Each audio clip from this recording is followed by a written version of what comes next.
देशका प्रधानमन्त्री जस्तो व्यक्तिले सार्वजनिक रूपमा एउटा बोल्नु भएको हुनाले यहाँको ध्यान त्यहाँ पनि छ मैले लेखेको। तर एउटा कुरासँग सुरुमै ध्यान आकर्षित गर्न चाहन्छु, किनभने शेरबहादुर देउवाजी प्रधानमन्त्री हुनुहुन्छ। उहाँले सार्वजनिक रूपमा के भन्नुभयो भने यो अमेरिकाको कानुन मान्नुपर्ने कहाँ लेखेको छ। म यहीँबाट चुनौती दिन्छु, शेरबहादुरजीलाई सुनाउने कोही यहाँ हुनुहुन्छ भने त्यहाँ बाहिर गएर मलाई प्रत्यक्ष प्रसारण गरेर सुनाइदिनु म अनुरोध गर्छु। म उहाँलाई भन्छु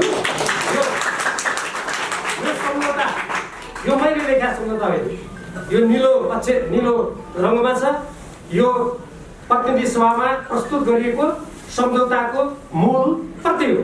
यो मूल प्रतिको पृष्ठ नम्बर 10 को धारा 5 को धारा 5 को 5(1) को ख को 3 म पढेर सुनाउन चाहन्छु।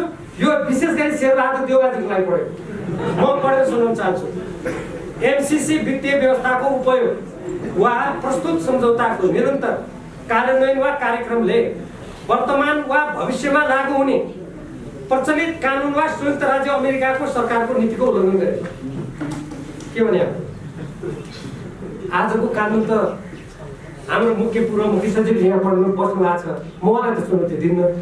उहाँले अमेरिकाका वर्तमान कानुन कति पढ्नु भएको छ म उहाँलाई भन्दिनँ। अरूले कसले पढ्नु भएको छ म गर्नुहोस्, म त सबै कानुन पढाएको छैन, इमान्दारीका साथ भन्छु। चाहिने जति यो एमसीसीको कानुन पढाएको छु, अरू केही अमेरिकाको रक्षा मन्त्रालय परराष्ट्र मन्त्रालयले अहिलेको यो खास गरी विश्वव्यापी सुरक्षाका सम्बन्धित पढाएको छु, तर अमेरिकाको सबै कानुनले पढाएको छैन। अब त्यो कानुन त छोडिदिनु, भविष्यमा बन्ने कानुन गजब छ।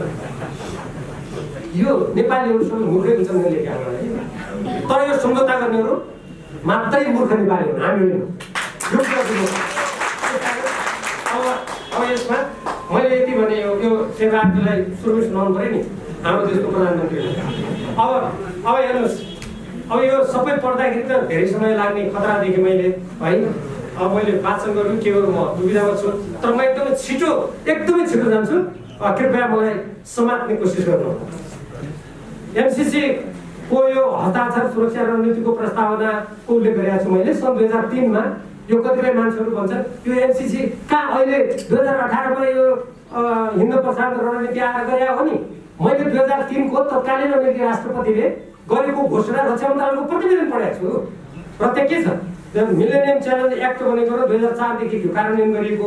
अमेरिकाको राष्ट्रिय सुरक्षा हित साधनलाई महत्त्वका साथ लिएको छ। यसमा नेपालमा एमसीसी को नेतृत्वमा मैले 2014 मा नेपालको आर्थिक वृद्धिको चिर्फा नेपाल ग्रोथ डायग्नोस्टिक भन्ने प्रतिवेदन तयार गरेको छ। आजकल कोही एमसीसी का दलालहरू हुन्छ, यो त कहाँ नेपालले छानेको छैन। म उहाँलाई यहीँबाट चुनौती दिन्छु, त्यो नेपाल ग्रोथ डायग्नोस्टिक भन्ने प्रतिवेदन पढ्नुहोस्। एमसीसी का अधिकारीहरूले कसरी नेपालका कर्मचारीलाई डिक्टेट गरेको छ, कसरी त्यहाँ उनीहरूले चाहिँ यो योजना बनायो भनेर त्यहाँ भनेको छ, कसरी पैसा चाहिँ लाग गरेको छ होइन। सरकारमा बसेर प्रतिवेदन नपढ्ने यस्तालाई जारी खाने अधिकार छ त्यहाँ हेर्नुहोस्, त्यो छ। त्यसपछि ग्रोथ डायग्नोस्टिक अनुसार आयोजना तयार गरिएको जनवरी 2012 अर्थात् मार्च 2028 मा डाक्टर बाबुराम भट्टराई, अब यहाँ माओवादी पूर्व माओवादीको कुरा थियो, डाक्टर बाबुराम भट्टराईलाई कसरी त्यो देशमा क्रान्ति गर्ने पार्टीको नेता बनाउनु भएछ, मलाई यो देखेपछि अचम्म लाग्यो। उहाँ आज पनि के भन्दै हुनुहुन्छ भने यो सम्झौता पारित हुनै पर्छ, सुरु गरे पनि बाबुराम भट्टराई याद गर्नुहोस्, तपाईँहरू सम्झाउनुहोस् राम्ररी है। अनि त्यसपछि पत्राचार, औपचारिक रूपमा पहिलो पत्राचार गर्ने व्यक्ति डाक्टर बाबुराम भट्टराई है। त्यसपछि अमेरिकी हिन्द प्रशान्त रणनीतिमा यो हिन्द प्रशान्त रणनीतिको अङ्ग कसरी हो भन्ने कुरामा त्यहाँ चाहिँ अमेरिका र यसका मित्रहरूले प्रतिद्वन्द्वीलाई रोक्न अमेरिकी सेना सबैको क्षमताको उपयोग गर्ने भनेर अनि त्यो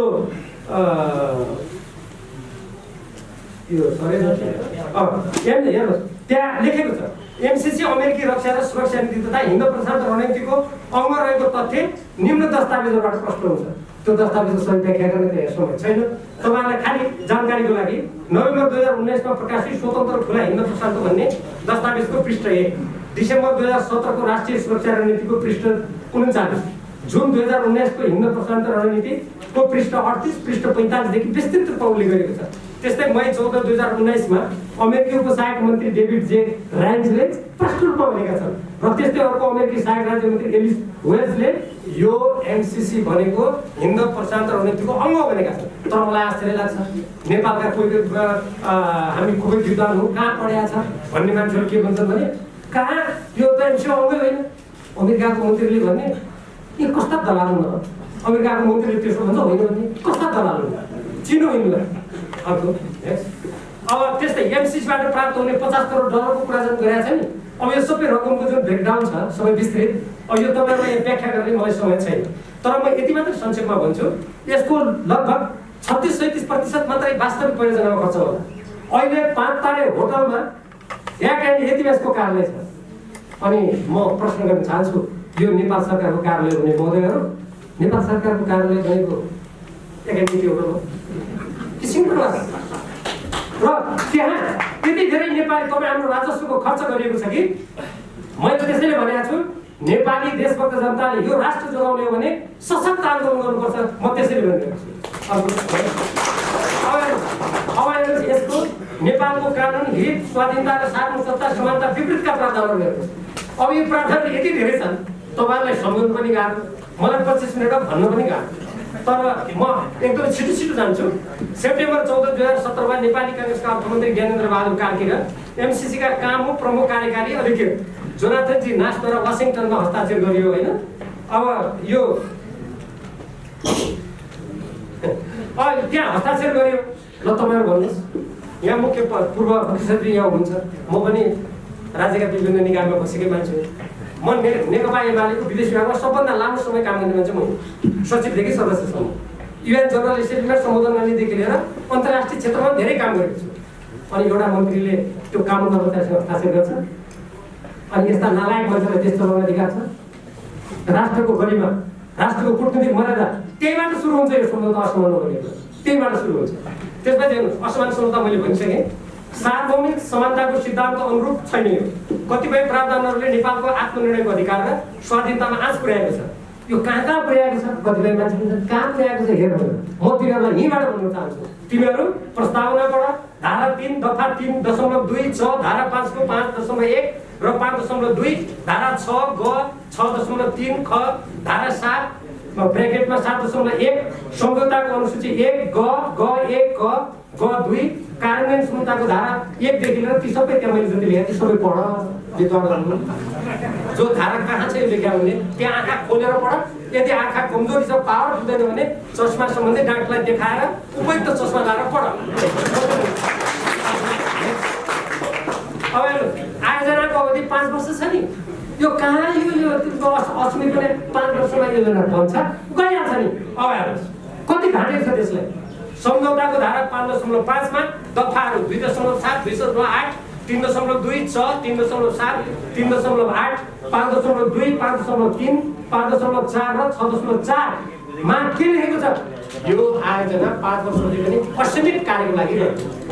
अनि यो 5 वर्षको लागि मात्रै भनेर चिच्याउनेहरू यो पढ्दैनन् कि तपाईँ हामी नेपाली जनतालाई मूर्ख बनाउन खोजिरहेका छन्। यिनीहरू पढेका छन् तर तपाईँहरूलाई मूर्ख बनाउन खोजिरहेका छन्। यिनीहरूको विरुद्धमा सशक्त आवाज उठाउनुहोस्, तब मात्र हुन्छ यो। अर्को हेर्नुहोस् त्यहाँ के भनेको छ। अब यो अर्को यो नेपालको कानुन सम्झौता नेपालको कानुनभन्दा माथि रहेर अमेरिकाको वर्तमान र भविष्यमा बन्ने कानुन मान्नुपर्ने मैले भनिसकेँ। अन्तर्राष्ट्रिय कानुन लागू हुने कहाँ लेखा छ? धारा 5.5(1) को 3.5(1) ख कार्यान्वयन क्षमताको धारा 4.5 अन्तर्राष्ट्रिय कानुन किन लागू हुने? अब कोही मान्छे भन्छ होइन, अरू सम्झौतामा पनि त यो मध्यस्थता कानुन हुन्छ नि। विवाद भयो भने कहिले सिङ्गापुरको कानुन, कहिले बेलायतको कानुन लागू हुन्छ नि। कति घाँटेको। म अन्तर्राष्ट्रिय कानुनको पनि विद्यार्थी हो, यहाँ पनि साथीहरू हुनुहुन्छ। मध्यस्थता सम्बन्धी कानुन भनेको के हो भने विवाद भएपछि या त सम्झौता गर्ने देशहरूले त्यो देशको कानुन मान्न तयार भयो भने त्यही देशको कानुन अनुसार विवादको निरूपण हुन्छ। यदि उनीहरूले त्यो मानेन भने एउटा कुनै अर्को निष्पक्ष अर्को कुनै देशको कानुन मानेर त्यहाँ चाहिँ विवाद पर्ने मुद्दा पर्ने त्यो देशको कानुन अनुसार त्यो सम्झौताको बारेमा टुङ्गो लाग्छ। तर यो यहाँ कुनै विवादको कुरा छैन। एमसिसीसँग सम्झौता भएको छैन, विवादको कुरा छ किन लाग्यो राष्ट्रिय? यो के पनि होइन। यो के हो भने जसरी हाम्रो संसदबाट पारित गरेर हाम्रो संविधानभन्दा माथि बनाइदिएपछि त भोलि मान्नुहोस् अमेरिकाले हिन्द प्रशान्तमा अमेरिका र चिनको त्यहाँ द्वन्द्व भयो, त्यहाँ लडाइँ नै भयो मान्नुहोस्। त्यसपछि अमेरिका काङ्ग्रेसले के कानुन राखिन्छ भने एमसीसी संलग्नता भएको नेपालको त्रिभुवन अन्तर्राष्ट्रिय विमानस्थल नभए भर्खरै बनेको भैरवमा लडाकु जहाज अवतरण गर्ने कानुन बनाइदियो। के गर्नुहुन्छ? यसको जवाब दिनुपर्छ कि पर्दैन? शेरबहादुर देउवा डाक्टर बाबु भट्टराई जस्ता पर्छ। त्यसैले केपीओलीले पनि दिनुपर्छ। अमेरिकाको सुरक्षा नीति र स्वार्थको प्रतिकूल नेपालले कुनै काम गरे भन्ने लागेमा आयोजना तुरुन्त रद्द हुने। ल हेर्नुहोस् कति खतरनाक छ। यसको कुन दफामा छ? सुरक्षा नीति र स्वार्थ अपरिभाषित छ। यो कहाँ लेखेको छ? धारा 5 दफा 5.1 कम्प्याक्टको धारा 2 दफा 2.7 मा लेखेको छ। अब अमेरिकाको सुरक्षा हितमा आघात पर्ने भने के हुनसक्छ? जब शक्ति राष्ट्रहरू द्वन्द्वमा छन् भने भोलि सडक पनि उसको सुरक्षाको हित विपरीत हुन सक्छ। अघि भनिसके म दोहोऱ्याउन चाहन्छु। हामी कुनै पनि शक्ति राष्ट्रहरूको द्वन्द्वमा नेपालको संविधान बमोजिम प्रवेश गर्न सक्दैन। किनभने नेपालको संविधानले हामीलाई के भन्छ भने हामीलाई संयुक्त राष्ट्रको घोडापत्र, पञ्चशीलका सिद्धान्त र असंलग्नताको मान्यताका आधारमा परराष्ट्र नीति चलाउ भन्ने हुन्छ। मलाई सम्झना छ म संविधान मसौदा समितिको पनि सक्रिय सदस्य हुँ। त्यहाँ हामीले यति ठुलो सङ्घर्ष गऱ्यौँ र त्यहाँ के लेख्यौँ हामीले लेख्न सक्नु भयो भने सबै असमान सन्धि संलग्नताहरूको पुनरावलोकन हुनेछ र अब उपरान्त सबै संलग्नताहरू समानताको आधारमा नेपालको राष्ट्रिय हित हुनेछ। अनि यो चपाएर डाक्टर बाबु भट्टराईजी शेरबहादुरजीले खाने चपाउने बेसरी अनि केपीले त्यसलाई लगेर संसदमा पस्केर आफू कतिमा निन्छ। अब अमेरिकाको सुरक्षा नीति र स्वार्थको प्रतिकूल नेपालले कुनै काम गरेको मैले भनिसकेँ। आयोजना छनौटको अध्ययन एमसीसीकै नेतृत्वमा भएको मैले अघि भनिसकेँ। नेपाल ग्रोथ डायग्नोस्टिक्स र त्यसपछि पहिलेको कार्ययोजना परिवर्तन गरी अब यसमा सुन्नु। पहिले नेपाल विद्युत प्राधिकरणले कसरी गरेको थियो भने यो प्रसारण लाइनको अध्ययन हाम्रो जस्तो तराईमा जुन हाम्रो राजमार्ग छ, हामी आजकल लोकमार्ग भन्छौँ, हाइवे र त्यो बाटोबाट हाम्रो प्रसारण लाइनलाई छ नि। अनि उत्तर दक्षिण त्यसलाई जोड्ने कति राम्रो आयोजना थियो। जब यसमा एमसीसी छिर्यो त्यो परिवर्तन गर्थ्यो। अनि त्यसका दलालहरू आज के भन्छन् भने हामीले छानेको योजनाहरू कति ढाँटेको, नेपालमा कोही पनि पढाइमा जस्तै लाग्छ कि हेर्नुहोस् त्यो होइन। त्यसपछि अब यो नेपाल यो सहमति लिएर अब अर्को हेर्नुहोस्। यहाँ अर्को मैले अनुसूचित 2 खण्ड बी भने यो पनि पढेर सुनाउन लागेको छ। किनभने यो नेपालीहरूले बुझ्नुपर्ने छ। हेर्नुहोस् यो अनुसूचित 5 लागू हुनका लागि अतिरिक्त पूर्व शर्तहरू। यो अतिरिक्त पूर्व शर्तको मैले बुँदा नम्बर 7 मा उल्लेख गरेको छु। सुन्नुहोस्, सरकारले एमसीसीलाई सार रूपमा चित्त बुझ्ने योजना तयार पारी पठाउनु पर्नेछ र त्यस्तो योजना पठाउँदा भारत सरकारले सो योजनाको समर्थन गरेको हुनुपर्नेछ। त्यस्तो योजनाले 1 नयाँ बुटवल अन्तरसीमा गोरखपुर प्रसारण लाइन निर्माणको लागि आवश्यक प्रमुख वित्तीय तथा प्राविधिक कार्ययोजना र 2 सोको परिचालनका लागि आवश्यक सिद्धान्त समेटेको हुनुपर्नेछ। यो 2 पक्षीय संलग्नता हो, 3 पक्षीय हो कि बहुपक्षीय हो कि त्योभन्दा पनि धेरै पक्षीय हो। के भारतको उपग्रह हो हामी? बाबुरामजीलाई जीएनमा पढ्या बेला त्यस्तो लागेको छ मलाई लाग्छ। नेपाल उपग्रह होइन कुनै पनि देशको। केपीओलीजी र शेरबहादुरलाई लागेको हो भने उपग्रहको प्रधानमन्त्री किन हुने? मुख्य ग्रहकै प्रधानमन्त्री हुनु भइगयो नि, यहाँ किन हुने? त्यसकारण नेपाल कुनै पनि देशको उपग्रह होइन। यदि द्विपक्षीय सम्झौता हो भने तेस्रो देशको सहमति लिनुपर्ने कुरा यो सरासर नेपालको सार्वभौमताको विरुद्धमा छ। अर्को विद्युत प्रसारण लाइन र आयोजनामा उपयोग हुने भूमिमा एमसीसी को अनिश्चित काल नियन्त्रण हुने। तपाईहरु सबैलाई बुझ्यो अलिअलि? सुन्नुहोस्, नेपाल सरकारको नियन्त्रण स्वामित्व नरहने। यसका दलालहरू के भन्छन् भने कहाँ नियन्त्रण लेखेको छ? पढ्नुहोस्, कम्प्याक्टको धारा 1 को 1.2 बी आई 1.2 दफा 1.2 बीमा लेखेको छ। पढ्नुहोस् न। अनि नेपालमा प्रसारण लाइन बनाउने र त्यस्तै चर्चेको जमिनमा असीमित रूपमा कुनै कम्पनीको कब्जा हुने भनेपछि नेपालको विनिवेशकरणको बाटोमा गइगयो। म तपाईहरुलाई सोध्छु यहाँबाट प्रश्न, तपाईहरु स्वाधीन र स्वतन्त्र नेपालका नागरिक भएर बाँच्न चाहनुहुन्छ कि उपनिवेशीकरण भएको नेपालको नागरिक भएर बाँच्न चाहनुहुन्छ? भन्नुहोस् न। त्यो बोल्नै पर्छ। यदि स्वाधीन भएर स्वतन्त्र नेपालको नागरिक बन्न चाहनुहुन्छ भने यसको विरुद्ध लड्नु बाहेक नेपालीको अगाडि विकल्पै छैन। कि त संसदमा बोल्नु ल्याउनु भयो। नेपाल सरकारले असीमित अधिकार एमसीसी नेपाललाई दिने, असीमित अधिकार। कुनै पनि सार्वभौम राज्यले कुनै पनि एउटा कम्पनीलाई आफ्नो अधिकार दिँदैन, दिनु मिल्दैन। उसले चाहिँ आफ्नो नीति नियम कानुन बमोजिम सीमित अधिकारको प्रयोग गर्न मात्रै दिन्छ राज्यले, आफ्नै त्यस्तो संस्थालाई पनि दिँदैन। तपाईँलाई थाहा होला, विद्युत प्राधिकरणले कुनै काम गर्नु पर्ने त्यसलाई कानुन कहिले बनाएको राज्यले बनाएको छैन, संसदले बनाउँछ र त्यसले एउटा आफ्नो भित्री विनियम चाहिँ त्यसले बनाउन सक्छ। तर त्यसले नियमावली बनाउनु पर्यो भने पनि क्याबिनेट बनाउनु हो कि। अनि आफ्नै देशको संस्थालाई असीमित अधिकार नदिने, अब एमसिसीलाई नेपाल सरकारले असीमित अधिकार दिन्छ। अनि नेपालको स्वाधीनता जोगिन्छ। सोच्नुहोस्, सरकारले कुनै नीति निर्देशन दिन र अनुगमन समेत गर्न नपाउने, नेपालको कानुनमा त्यस्तो गर्न पाउने व्यवस्था छैन। एमसिए एमसिसी अमेरिकाको नियन्त्रण र निर्देशनमा चल्ने, एमसिसीले नेपाल सरकारलाई समेत सुझाव सल्लाह दिएर त्यसलाई नेपालले मान्नै पर्ने। हाम्रा सुझाव मान्नु नपर्ने। म त प्रतिनिधि सभाको सदस्य पनि हो होइन, जितेर आएको मेरो सुझाव मान्नु, राजीनामा मेरो दिएको छैन। तपाईँ यति पुरानो सूचना दिएर यहाँ बस्ने मान्छेले एमसिसीको विरुद्ध के लड्नु हो?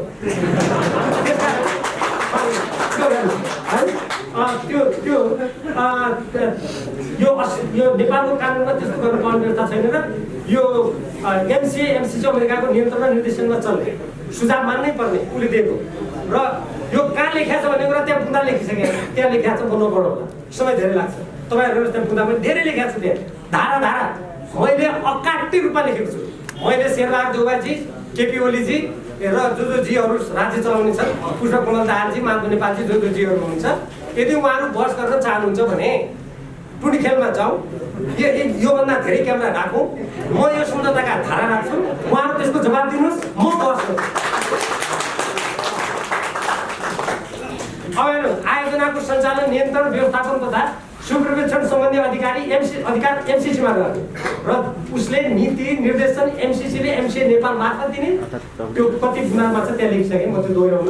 त्यहाँ थुप्रो छ, जस्तो परिशिष्ट 1C2 कार्यान्वयन सम्झौताको धारा 1.2A amended and initial engagement technical assistant grant agreement त्यहाँ छ। अब त्यस्तै एमसिसी जुनसुकै बेला पनि सम्झौता गर्न रद्द गर्न सक्ने एमसिसीले। तर नेपालले गर्नु पर्यो भने धेरै दायित्व वहन गर्नुपर्ने, धेरै दायित्व वहन गर्नुपर्ने। नेपालले 30 दिनको सूचना दिएर सम्झौता गर्न सक्ने, तर धेरै दायित्व बोक्नुपर्ने। कार्यान्वयन सम्झौताको धारा 4 दफा 5.7 मा छ। यो दफा पनि के छ? असमान छ। र नेपालले 13 करोड डलर आयोजनाका लागि अनुदानको रूपमा दिनुपर्थ्यो। चाखलाग्दो लाग्यो नि तपाईँहरू? यसका दलालहरू भन्छन् अमेरिकाको त कहाँ अनुदान हो? अनि अमेरिकी राजदूतले एउटा टेलिभिजनमा भन्नुहुन्छ कहाँ अनुदान लगानी हो? अमेरिकी राजदूत भन्दा ती दलालहरू कस्ता अमेरिका है? अचम्म लाग्छ। अमेरिकी राजदूत त्यस्तो भन्ने, अनि त्यसको पक्षमा बोल्ने या चर्को स्वरमा बोल्ने भने कहाँ हो? अनुदान हो। अमेरिकी राजदूत त कहाँ हो र लगानी हो? अब अमेरिकी राजदूत हुन् कि अमेरिकाका ती भन्नेहरू हुन्? प्रश्न। अनि त्यसपछि 13 करोड अनुदानको रूपमा दिनुपर्ने। अनि नेपालले अनुदानको रूपमा एमसिसीलाई किन दिनु पर्दैन? किन? अनि बौद्धिक सम्पत्तिमा एमसिसीको असीमित र एकलौटे अधिकार, असीमित र एकलौटे। त्यसमा अरू थुप्रै विश्लेषणहरू जोडिएको छ होइन? सम्झौताको यो कहाँ छ भन्ने कुरा सम्झौताको धारा 3 दफा 3.2.3 कार्यान्वयन सम्झौताको धारा 2 दफा 2.12A अनुसूची 4A। हेर्नुहोस् यस्तो छ।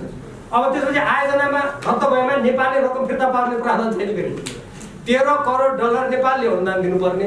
कथम कता चाहिँ काम गर्दा गर्दै अरू देशमा तपाईँहरूले यो कतिको तपाईँहरू हेर्नुहुन्छ, आन्दोलनमा लागेका साथीहरूले पक्कै पनि हेर्नु होला भने विश्वास हो। हेर्नु भएको छैन भने पनि कहिले काहीँ हेर्नुहोस्, मैले भर्खरै डाउनलोड गरेर ल्याएको। यसमा 6 पृष्ठ छन्।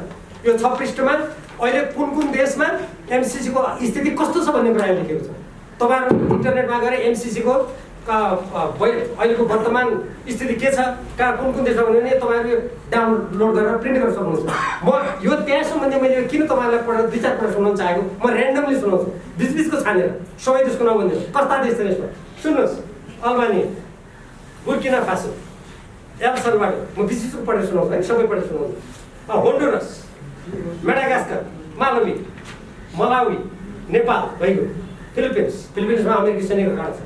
त्यसपछि साओ टोमे एन्ड प्रिन्सिपे, श्रीलङ्का हो, श्रीलङ्काले त्यसलाई डिस्कन्टिन्यू गरिदिन्छ, अस्वीकार गरिदिन्छ, रद्द भइसक्यो। त्यसपछि टोगो, उक्रेन, भानुआटु, नेपाल पनि भानुआटु भएछ, त्यो त अमेरिका हो। सबै द्वन्द्व वा ठुला देशहरूको नियन्त्रणमा कुनै प्रभाव भएका देशहरू मात्रै छ। यो मैले एमसिसीको आधिकारिक वेबसाइटबाट भर्खरै तपाईँहरूको यहाँ आउने भएर आज बिहान मैले कम्प्युटरबाट निकालेको। यो त्यस सम्बन्धी अलिकति थाहा कस्तो देशहरू लागेको छ। हाम्रा नेताहरू जो यसलाई पारित गराउन लागेका छन् उनीहरू नेपाललाई कहाँ खसाल्न खोज्दैछ। पृथ्वीनारायण शाहले एकीकरण गरेरदेखि नेपाल कहिले पनि कुनै पनि देशको अधीनमा गएको छैन। यद्यपि हामीले विभिन्न किल्लाहरूमा अङ्ग्रेजसँग हार्यौँ, केही भूमि गुमायौँ, तर आफ्नो स्वाधीनता गुमाएका छैनौँ। याद गर्नुहोस्, कयौँ देशहरू जसले स्वाधीनता गुमाएका छन्, जो उपनिवेश भएका छन्, जसको प्राकृतिक साधन ठुला साम्राज्यवादी देशहरूले एकलौटी लुटेका छन्, ती देशहरूमध्ये यो सूचीमा भएका देशहरू धेरै छन्, होइन? यो छ। अब त्यसपछि आयोजनाको अनि अर्को के छ, एमसिए खातामा यो ब्याज आउँछ नि, यसमा रकम, त्यो ब्याज कहाँ जम्मा हुन्छ? एमसिएको खातामा, अनुदानमा त्यस्तो हुन्छ। आयोजनाको प्रत्येक चिन्ह एमसिसीको हुने। हाम्रो तपाईँले देख्नुभयो होला, सबै आयोजनामा नेपाल सरकारको लोगो हुन्छ नि। कुनै सडक बन्यो भने नेपाल सरकारको मन्त्रालय हुन्छ, लोगो राखेको हुन्छ। यदि अरू देशले सहयोग गरे भने कहिलेकाहीँ हात मिलाएर दुई देशको झन्डा राखेको हुन्छ, होइन? तर यो आयोजनामा नेपाल सरकारको लोगो हुँदैन, एमसिसीको मात्र लोगो हुन्छ। अनि नेपालको परियोजना हो यो। प्रतीक चिन्ह, यसले आयोजना नेपालको नभए एमसिसीको भएको भन्ने अर्थ लाग्छ। यो कार्यान्वयन संहिताको धारा यतिमा छ। आयोजनामा नेपाल सरकारका कुनै निकायलाई संलग्न गराउनु पर्ने, एमसिसीको स्वीकृति लिनुपर्ने। कस्तो देश हो हाम्रो देशमा? आयोजना आउने अनि आयोजनामा कर्मचारी खटाउनु पर्यो भने एमसिसीको स्वीकृति लिनुपर्ने। आयोजनाको सञ्चालनमा रहने नागरिक समाज, गैर सरकारी संस्थाका प्रतिनिधिहरूको छनौट नेपाल सरकारले गर्न नपाउने, एमसिसीले तोकेको प्रक्रियाबाट हुने। यो पनि मैले दफा त्यहाँ लेखेको छु। सम्झौतामा कुनै संशोधन गर्नुपर्ने भए नेपालको संसदता कुनै पनि प्रशासनिक प्रक्रियामा लैजानु पर्ने। एकदम खतरनाक। संशोधन त जहिले गर्दै पनि सम्झौता अनुमोदन गर्न संसदमा लाने, पछि त्यसको संशोधन गर्नु पर्यो भने कहीँ लानु नपर्ने। एमसिए नेपालले एमसिसीको स्वीकृतिमा बैठक नै नगरी सो कार्यान्वयन गर्न सक्ने, एमसिए नेपालको बैठकै नगरी गर्न सक्ने, एमसिसीले चाहेको जुनसुकै कुरा सम्झौतामा सहजै रहन सक्ने र त्यसबारे नेपाल सरकार र जनताले जानकारी पाउन नसक्ने। सम्झौताका कति धारामा छ मैले त्यहाँ लेखेको छु। सम्झौता अनुमोदनका लागि प्रतिनिधि सभामा विचाराधीन रहेको अवस्थामा सम्झौताको एउटा प्रावधानमा रहेको ऊर्जा मन्त्रालयको नाम समेत हटाउने गरी संशोधन गर्न अर्थ मन्त्रालय र एमसिसीको बीच पत्राचार भए अर्थमन्त्रीले प्रतिनिधि सभाको विशेषाधिकारको हनन गरेको समेत घटना घटिसक्यो। युवराज खतिवडाजीले अर्थमन्त्री रहँदा त्यसको एउटा धारा प्रावधान संसदमा अनुमोदनको लागि सम्झौता पेश भएको छ। उहाँले सम्झौता गरेर अमेरिकालाई पत्र पठाएर सम्झौता गरिदिनु हो। कस्तो लाग्यो तपाईँहरूले? केपीएलजीका विश्वास पात्र हुन् क्या उहाँ, होइन? नेपाल सरकारले सबै आन्तरिक शर्तहरू पुरा गरेको पत्र एमसिसीले पठाएपछि सम्झौता लागू हुने। लाग्नुहोस् कति खतरनाक। नेपालको संसदले अनुमोदन गरेपछि सम्झौता लागू हुने भनेको छ? होइन। संसदले अनुमोदन गरिसकेपछि पनि फेरि उहाँ हजुरलाई पत्र लेख्नु पर्यो, हजुर हामीले सबै पार पुरा गऱ्यौँ, अब कसो गरौँ भनेर लेख्नु पर्छ। अनि उता एमसिसीले ठिक गरी बाबु भने चाहिँ बल्ल लाग्यो। अनि हाम्रो संसदको अस्तित्व के हो? हाम्रो सार्वभौमता के हो? नेपालको संसदबाट अनुमोदन हुने कुरा एकातिर छ भने अर्कोतिर त्यसभन्दा माथि एमसिसीको स्वीकृति पत्रलाई राखिएको लज्जास्पद कुरा यहाँ छ।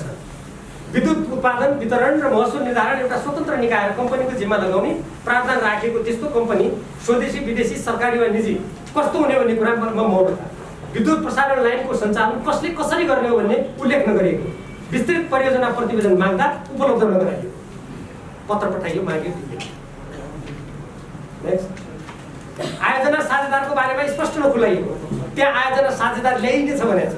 अब को देश कसरी के लिएर आउने थाहा छैन। साझेदारबारे एमसिसीको स्वीकृति हुनुपर्ने र यसमा पुनरावलोकन गर्ने अधिकार पनि एमसिसीमा राखिएको, नेपाल सरकारको निर्णयाधिकारलाई सीमित पारिएको र सरकारले कुनै निर्देशन दिन नसक्ने, नीति निर्णय गर्न नसक्ने, एमसिए नेपाल एमसिसी प्रति उत्तरदायी हुने यस्तो व्यवस्था कहाँ छ? यदि कुनै महानुभावले तपाईँ भीमरावले यतिकै बोलिस् भन्नुहुन्छ भने ऊ त्यहाँ लेखेको छ नि, मैले धारा त्यो पढ्नु उहाँले सुझाव दिदिनु होला है। तपाईँलाई कसैले त्यो बोल्यो भने फोन गरेर बोल्यो, उहाँले धारा यो लेख्नु भएको थियो त्यहाँ हेर्नुहोस् धारा कति छ। एमसिसीको कारण कुनै क्षतिपूर्ति दिनुपर्ने अवस्था आएमा नेपाल सरकारले तिर्नुपर्ने। क्या गजब! नेपाल सरकारले अनुगमन गर्न नपाउने, मर्मत गर्न नपाउने, हेर्न नपाउने, तर नोक्सान भयो भने तपाईँ हामीले तिरेको करबाट ढुकुटीबाट नेपाल सरकारले क्षतिपूर्ति दिने। क्या समान सम्झौता गरेछ, होइन? ज्ञानेन्द्रबहादुर कार्की लास पनि लाग्दैन जनतालाई। तर आयोजनाको अनुगमन र सुदृढीकरणको अधिकार नेपाल सरकारलाई नहुने कहाँ छ त? कार्यान्वयन संहिताको धारा 1 दफा 1.3B8 दफा 2.1 मा छ, होइन?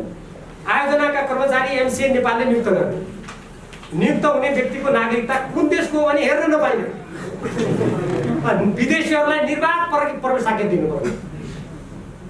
तपाईँहरू अमेरिका त जानुभयो होला कतिपय, त्यहाँको त्यो प्रवेशद्वारमा अर्थात् कुनै देशमा जानु होला, भारतै जानुभयो होला, त्यो देशकोले यो कुन देशको नागरिक हो के हो भनेर हेर्न पाउँछ होइन। सार्वभौम देश नेपाली एमसी या कर्मचारी हेर्न नपाउँछ। हामीलाई त सम्झौतामा हस्ताक्षर गर्दै उपनिवेशका जनता बनाउन खोजिसक्यो। बुझ्नुहोस् कुरा, ठेकापट्टा कार्यान्वयन निर्देशिका हेरफेर आदेश नियमावली आदिका बारेमा एमसीसीको पूर्वलिखित स्वीकृति हुनुपर्ने। ठेकापट्टा आर्थिक आयोजनाको नाममा लैङ्गिक एकीकरण र सामाजिक समावेशिता सम्बन्धी योजना बनाउने कुरा गरी नेपालको सामाजिक जीवनमा प्रवेश गर्ने उद्देश्य रहेको यो सम्बन्धी समस्या यो प्रावधान छुट्टै छ। हेर्नुहोस्, यो नेपाल सरकार संयुक्त राज्य अमेरिकी सहयोग निकाय मिलेनियम च्यालेन्ज कर्पोरेसन दिएको अनुदान सहायता सम्झौता millennium challenge compact Indo Pacific स्ट्राटेजीका सम्बन्धमा सुझावसहित कार्यदलको प्रतिवेदन। यो बुझाएको कहिले? फागुन 9 2076। यसको संयोजक को हुनुहुन्थ्यो? पूर्व प्रधानमन्त्री झलनाथ खनाल, सदस्य भीमराव र प्रदीप गेवाली। हेर्नुहोस् कतिसम्म भयो, म तपाईँलाई पढेर सुनाउँछु। यो यसमा थुप्रै अरू गोप्य कुराहरू कसरी छन् र मान्छेले पढेकै छैन। तपाईँहरूले कार्यान्वयन सम्झौता कतिले पढ्नु भएको छ? हात उठाउनुहोस् त। छैन, एकजनाले पनि छैन। तपाईँहरूले यो सम्झौता कतिले पढ्नु भएको छ? हात उठाउनुहोस्। कसैले छैन। के हाम्रो बजारमा नपाए मलाई भन्नुहोस् न, इमेल पठाइदिन्छु। म सांसद हुँ, तपाईँको सांसद होला नि जिल्लाका, माग्नुहोस् तिनीहरूसँग। यदि तिनले दिन मान्दैनन् भने तिमीहरूलाई किन मत दिएको भनेर प्रश्न गर्नुहोस् न। त्यति त तपाईँमा हुनु पऱ्यो नि, नत्र कसरी जोगिन्छ है त्यसको स्वाधीनता? पिरै लाग्नु। अब यसमा हामीले के भन्छौँ भने हेर्नुहोस्, झलनाथ खनालजीको यहाँ हस्ताक्षर छ। उहाँको पार्टीमा त म अहिले छैन, म एमएलए छु है, तपाईँलाई भ्रमनुहोस्। झलनाथ खनाल सुन्नुहोस्, आवश्यक दस्तावेजहरू उपलब्ध गराइदिनका लागि यहाँ पत्र पठाइयो। झलनाथ खनालजीको सही हेर्नुहोस्, के माग्यो सम्झौता?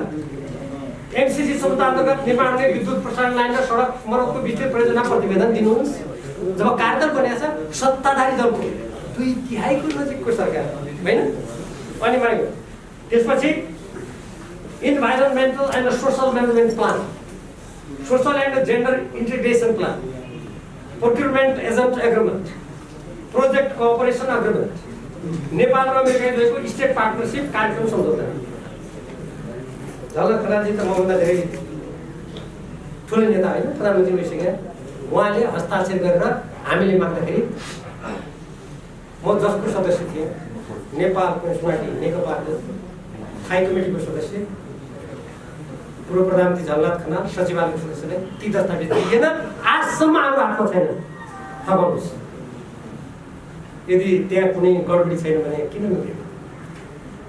यो प्रश्न मलाई लाग्छ सञ्चार माध्यमबाट सोधिरहेको हालत छ। आर्थिक आयोजनाको नाममा लैङ्गिक एकीकरण मैले जुन भने त्यो मैले यहाँ जोडेँ। एमसिए नेपालको बोर्ड नेपाल सरकारबाट स्वतन्त्र हुने यो जसरी पनि लिनुपर्छ भन्ने के तर्क तिनीहरूले के भन्छन् भने होइन, एमसिए नेपालको कार्यालय छ नि, हाम्रा अर्थ सचिव त्यसका प्रमुख हुनुहुन्छ। अर्थ सचिवलाई त उहाँ एकाएक यति पुगेको होटलमा के अर्थ सचिव? त्यो बोर्ड नेपाल सरकारबाट स्वतन्त्र हुने, त्यसको निर्णय न्यायालय बाहेक कुनै सरकारी निकायले पुनरावलोकन गर्न नसक्ने, बोर्डले नियम तथा निर्देशिका दस्तावेजहरू एमसीसीको स्वीकृति लिएर संशोधन गर्न सक्ने, नेपाल सरकारको यसमा भूमिका नरहने। अनि त्यो बोर्ड नेपाल सरकारको अन्तर्गत भयो त? यदि नेपाल सरकारका किन मुख्य सचिव मन्त्रीलाई अलमल छ भने म कानुनको विद्यार्थी हो, मेरो कानुनी सल्लाह लियो हुन्छ नि, म दिन्छु नि। के हुन्छ भन्ने कुरा। आयोजनाको लागि आवश्यक सामग्रीको प्राप्ति अमेरिकी सङ्घीय कानुन बमोजिम एमसीसीले गर्ने होइन। अमेरिकाको नेपालको कि नेपालका मान्छे धेरै अमेरिका जान चाहन्छन्, नेपाललाई नै अमेरिका बनाइदियो भने खाने हो कि? अनुदानको व्यवस्थापन, नियन्त्रण तथा निकास सम्बन्धी सम्पूर्ण अधिकार समेत एमसीसीमा निहित हुने। कार्यान्वयन सम्झौताको दफा यति: एमसीसीका बाहरवाला र भूतपूर्व कर्मचारीहरू सम्झौताका गर्नुपर्ने तर नगरिएका कार्यबाट सिर्जना हुने क्षतिबाट पूर्ण रूपमा उन्मुक्त रहने। कूटनीतिमा के हुन्छ भने कूटनीतिक उन्मुक्ति भनेको त्यो जो कूटनीतिक प्रावधान बमोजिम नेपाल आएका कर्मचारी हुन् उनीहरूलाई त्यो कूटनीतिक उन्मुक्ति मात्रै हुन्छ। उनीहरूले अपराध गरेमा वा उनीहरूले गर्नुपर्ने कर्तव्य नगरेमा उनीहरू त्यो कानुन आकर्षित हुन्छ। तर एमसिसीका कर्मचारीहरूलाई कूटनीतिक मुक्ति मात्र होइन, नेपालमा कुनै आपराधिक घटना घटायो भने पनि उनीहरूलाई मुक्ति छ र त्यसमा उनीहरूलाई कसैले छुन सक्दैन र उनीहरूले कूटनीतिक मान्यता अनुरूप उन्मुक्ति हुन सक्ने भए पनि सम्झौता अनुरूप गर्नुपर्ने काम नगरी नेपाललाई क्षति पुग्ने कार्य गर्दा समेत नेपालको कानुनले नछुने, यहाँ आएर नेपाललाई क्षति हुने उनीहरूले काम गर्यो भने पनि तपाईँहरूले एमसिसी जिन्दाबाद, एमसिसीका कर्मचारी महान भन्नुपर्ने। एमसिसीसँग सम्झौता गर्ने पहिलो देश माडागास्कर तथा दक्षिण एसियाका श्रीलङ्का र मलेसियाको अनुभव नकारात्मक रहेको श्रीलङ्काले सम्झौताले रद्द गरिसकेको।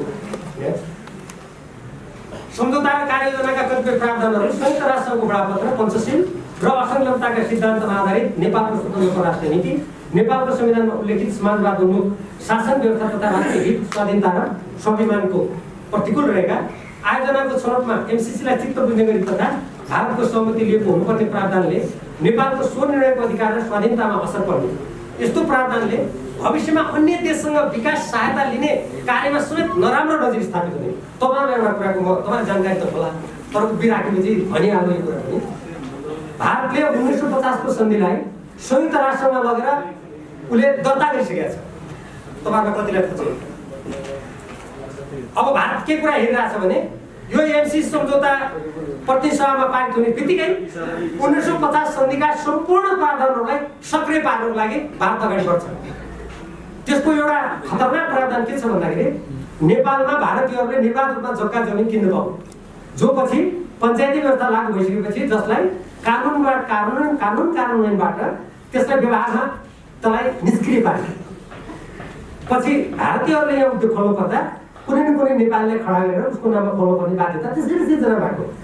अब यदि यो सम्झौता प्रतिनिधि सभाबाट पारित भयो भने 1950 को सन्धि लगायत नेपालमा जति पनि विकास आयोजना आउँछन् र ती ठुला देशको प्रतिस्पर्धाको चङ्गुलमा परेर तिनीहरूको भुमरीमा नेपाल परेर प्रत्येकले अब के गर्नेछ भने यसै गरी कानुन पारित गराउने र आफ्नो रणनीतिक उद्देश्य नेपालबाट प्राप्त गर्ने। 1950 को सन्धि त्यसमा अग्रपङ्क्तिमा आउनेछ। त्यसपछि नेपालको दशा के हुन्छ? नेपाल जस्तो चीन र भारतको बिचमा अत्यन्त संवेदनशील भूराजनीति गरेको देशमा यस्तो स्थिति आयो भने हामी नेपालीहरूको हालत के होला हामी सबैले सोचौँ। प्रतिवेदनको प्रकरण 4.4, 5.6, 8.9, 10.6, 11.6 र 12 मा उल्लेखित विषयमा त्यसैले माथिका जुन विषयहरू यसमा अत्यन्तै गम्भीर हामी भयौँ भने नेपालीहरूले आफ्नै देशमा पराधीन हुनुपर्ने खतरा हाम्रो अगाडि छ। कम्प्याक्ट अर्थात् मूल सम्झौतामा कतिपय प्रावधानसँग मेल नखाने वा अझ तिनलाई नेपालको हितमा हुने गरी अर्थमन्त्री डाक्टर युवराज खतिवडाले एमसिसी कम्प्याक्ट अपरेसनका उपाध्यक्ष एन्थोनी टेलरसँग पदीय मर्यादा समेतको हेक्का नराखी सेप्टेम्बर 2019 मा कार्यान्वयन सम्झौता गर्नुभयो। जति बेला केपी ओली प्रधानमन्त्री हुनुहुन्थ्यो त्यो बेलामा युवराज खतिवडाले संसदबाट अनुमोदन नभएको सम्झौताले कार्यान्वयन गर्नको लागि सम्झौता गर्नुभयो। त्यसकारण मैले के भनेको भने यसबारेमा संसदीय अनुगमन समिति गठन हुनुपर्छ, संसदले छानबिन गर्नुपर्छ र यो सम्झौता अनुमोदन नगर्दै कार्यान्वयन सम्झौता गर्ने, नुवाकोटमा जग्गा अधिग्रहण गर्ने, नेपालको अर्बौं राजस्व पातारी होटलमा कार्यालय खोलेर खर्च गर्नेहरूलाई नेपालको कानुनअनुसार कारबाही गर्नुपर्छ, जसमा युवराज खतिवडा पनि पर्नुपर्छ।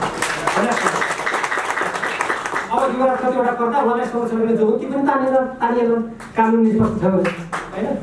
संसदमा मूल सम्झौता अनुमोदनका लागि पेश गरेको समयमा यसरी कार्यान्वयन सम्झौता गर्नु स्वयं गैर जिम्मेवार काम त हुँदै हो।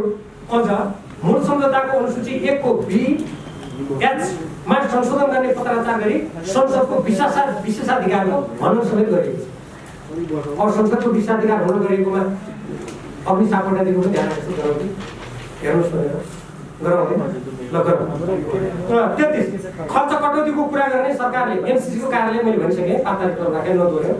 एमसिसीको सम्झौता अनुरूप विद्युत नियमन आयोग नियमावलीको नियम 39 मा हेर्नुहोस् कसरी मसिनो ढङ्गले अघि हाम्रो डाक्टर पर्साईले त्यहाँ अलिकति पुँजीवादको व्याख्या गर्नुभएको थियो त्योसँग सम्बन्धित छ। हेर्नुहोस् के लेखेको छ, के भन्छ? एमसिसीको सम्झौता अनुरूप विद्युत नियम आयोग नियमावलीको नियम 39 मा त्यो नियम विद्युत नियम आयोग नेपाल सरकारले बनाउँछ।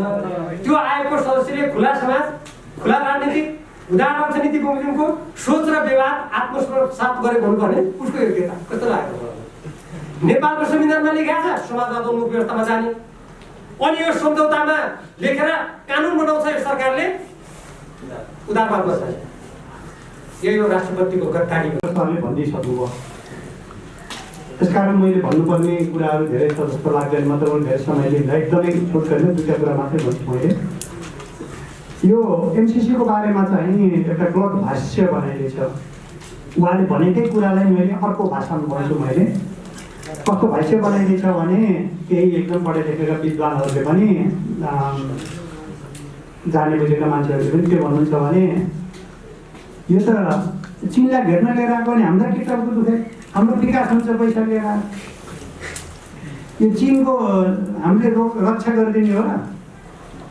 यो मान्छे त चिनको वकालत पो गरेर एमसिसीको विरोध गरेकोमा चिनको वकालत गरेको भन्ने किसिमको भाष्य बनाइदिएछ। त्यो सर्वथा गलत हो। चीन जस्तो अहिले विश्वको शक्तिशाली राष्ट्र, विश्वको आर्थिक हिसाबले दोस्रो शक्ति, सामरिक हिसाबले पनि लगभग दोस्रै अवस्थामा छ। जनसङ्ख्या भूगोलको हिसाबले धेरै ठुलो मुलुक, त्यसको सामरिक स्वार्थ, त्यसको सार्वभौम सत्ता, त्यसको अखण्डता नेपाल जस्तोले तपाईँ हामी जस्ता ट्याउट्याउ गरेर जोगाएर जोगिने हो र?